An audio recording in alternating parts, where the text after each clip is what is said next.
I responded on some DMs and got myself into conversations that I shouldn't have had. And he made me cry. If I didn't give him what he wanted, he was spiteful. It made me feel guilty. He made me feel disgusting and absolutely awful about myself. Most of what was being accused of me wasn't true. Drake Bell has been on a roller coaster ever since he shared his story. As we all know, he went through the worst possible treatment by a Nickelodeon employee while working as a child star. But a lot of viewers can't get over the fact that Drake has his own charges, and his recent statements on his criminal baggage hasn't put the public at ease. So let's get into it. If you aren't subscribed to the Let's Get Into It podcast, then you're only getting half the tea. For longer videos, deep dives, and of course, more of me, subscribe to the Let's Get Into It podcast listed in the description below. Now, I know emotions have been running high ever since the Quiet on Set documentary came out, which exposed Nickelodeon, Dan Schneider, and what Drake Bell went through, which sounded like a living nightmare, sounded like hell on earth, and I think everyone has empathy for his story. I mean, how could you not? But since the documentary has come out, Drake has been a controversial figure, and people are bringing up his past charges and asking him what they're about. Now, I am not God. I am not here to say one person is right, one person is wrong. I am Sloan. My name is Sloan Hooks, and I'm here to unpack everything and give you what we've got.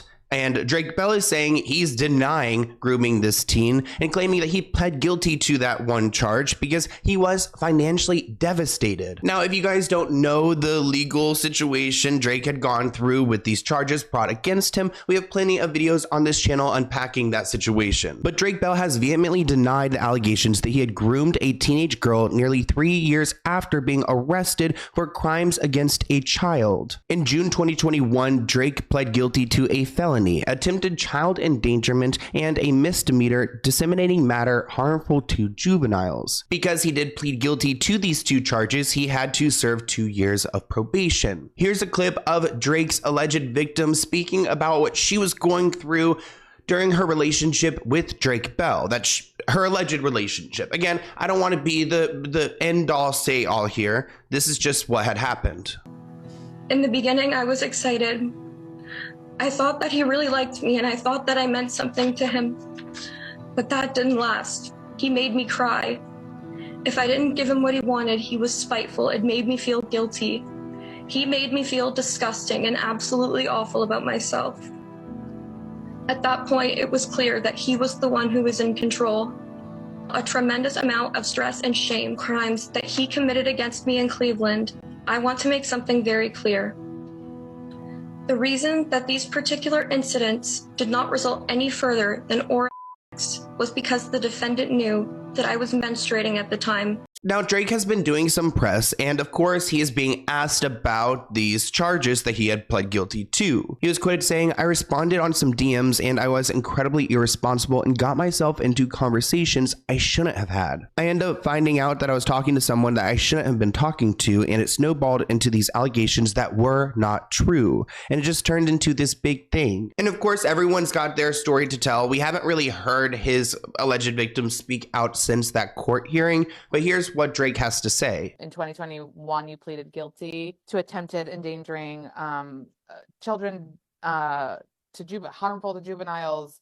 So what happened with this woman? What can you tell us to clarify that? Yeah, I mean, I responded on some DMs and got myself into conversations that I shouldn't have had, and I ended up finding out that, I was talking to someone I shouldn't have been talking to, and it snowballed into this allegations that were not true, and I was being investigated, and that was really difficult on my family. And thankfully, through 18 months of subpoenaing my social media and phones and computers, it turned out that most of what was being accused of me wasn't true.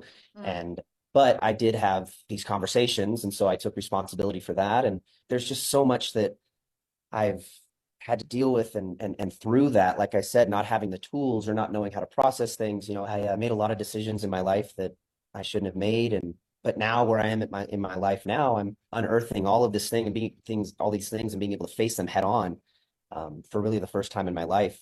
So there are things that Drake admits to doing wrong here, and he's saying he takes responsibility for it, and that's why he pled guilty. But he's also saying that a lot of the claims were not true, and that he only pled guilty because he was financially devastated at the time, trying to pay for these lawyers and defend himself. He really just kind of gave up because he had no more money to fund this lawsuit, defending himself. Drake said, "I just had a son. I didn't want to put my family through all of this anymore. I ended up going through the process the way I did. Very regretful." Drake claims that he should not have been communicating with this fan, and as soon as he learned that she was 15, that he completely cut off communications, which I feel like, influencers, celebrities, they shouldn't be communicating with like fans really anyways in this kind of context. But he said he was doing everything to keep his distance away from this girl. A lot of the things she said, quote, "sending inappropriate pictures and things like this, were able to be investigated, and none of that existed." So he's saying that a lot of these communications that she had claimed had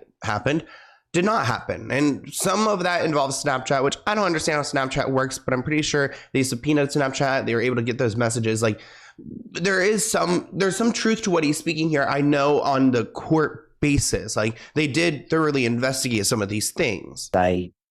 Just financially, I was just devastated, and I just had a son, and I didn't want to put my family through all of this anymore. So I ended up going through the process the way that I did, and, very regretful. And I have to take, there's just so much that I've had to deal with, and through that, like I said, not having the tools or not knowing how to process things, I made a lot of decisions in my life that I shouldn't have made, and hurt a lot of people. And then I finally found out, and then I cut communication, and then things got, I think she got upset, and he was coming to concerts still. And I was doing everything I could to kind of keep my distance. And then she made all these allegations of things that happened at a concert. But throughout the investigation, there were witnesses who were there the whole time who refuted it, and people who weren't even connected with me that were friends of her families that were there the whole time. And so no, and a lot of the things that she said about sending inappropriate pictures and things like this, it was able to be investigated and show that none of that existed. That didn't happen. Drake said, "I'm finally at a place where I can process and deal with this through therapy." And I'm sure a lot of his behavior is also influenced by what he had gone through, which is sadly the cycle of, this harm, these crimes that he was subjected to as a young kid. Keep in mind that Drake's abuser was arrested in 2003 and charged with 11 counts, including lewd acts with a child and harming him. He pled guilty to 2 of the counts and was sentenced to only 16 months in prison. Drake did share in this podcast by being able to share his story. He has been able to heal some more in process with a lot of these things that he hasn't been able to really acknowledge, which is, true strength as a survivor. Even though a lot of people want to rag on Dan Schneider, and as they should, he's a terrible guy, Drake maintains that he was not the monster, at least in his story. That when he thinks back to Nickelodeon, really Dan Schneider kind of was there for him in a way, even though everyone surrounding Drake and Brian Peck and that entire situation kind of enabled it. Dan Schneider, we saw his response to the show. You didn't speak negatively about him. It seemed like your experience with him seemed to be a good one on the show, on the Amanda show. Yeah, I can only speak to my experience, and he was one of the few people that was really there for me during this time, and so that's really all I can speak to. Did he reach out to you after seeing it and thank you for what you said about him, that you were speaking kindly of him, unlike everyone else? I've kind of just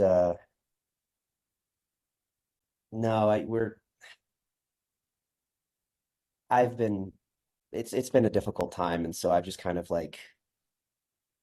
been going through this by myself, and yeah. Now, a lot of people aren't buying what Drake is selling here by saying that he is innocent. This person on Twitter wrote, "This is why every single time anyone says Drake Bell's name, it has to be followed by the predator, serial abuser, etc. Because there's truly no reason he should feel so comfortable just blatantly lying like this." Another person wrote, "Apparently his victim, the girl, lied about her age. They were simply texting, no more than that. When he found out, he cut contact and she accused him of grooming because she was mad. He cut her off. off. This person replied, "That's actually false. If you look at the court case, the judge said the evidence said otherwise. He knew the victim's age." Another person brings up that court hearing, saying if you watch the court hearing, the judge agrees that there's no evidence of what she's claiming and that she genuinely gets upset when she isn't believed during the hearing. Not taking sides, but you're making up false information. So there's a lot of mixed opinions on the Twitter. I mean, per usual. This is why I'm not a big fan of Twitter. Again, when talking about this court hearing, this person tweeted that Drake Bell's lawyer admitted that Drake texted the victim, "Hurry up," when he learned that she was 15. Maybe trying to say like, hurry up and grow up so that she could be legal, which that would be like some example of grooming, I guess. Yeah, I mean, it sounds like it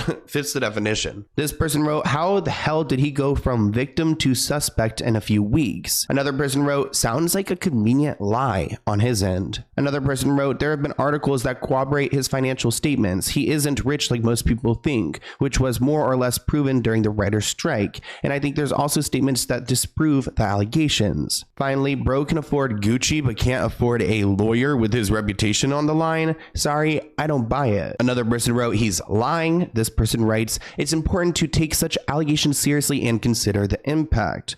And then finally, this person added, "Are his words trustworthy or just justifying your own mistakes?" Even though a lot of people are uncomfortable with Drake and his reputation at the moment, I don't think anyone can deny that what he had gone through with Brian Peck is, again, the most terrible thing any child could go through. And thank God Josh Peck did reach out because he was like his right-hand man. Drake shared that Josh didn't know the exact nature of what he was facing when it was happening. Of course, watching the documentary, he learned so much of what I'd gone through, and I think he was just so sensitive and made sure to reach out to me privately, said Drake. Here's a clip of Drake talking a little bit about Josh's relationship in this entire situation. What did you think of that? Did you feel Josh like worked on the Amanda show, and so he saw and knew what was going on. But, I appreciate that he reached out to me privately and didn't go straight to the media because, he was there with me and saw what I was going through. And so What do you mean by he saw and knew what was going on? Like he knew specifics?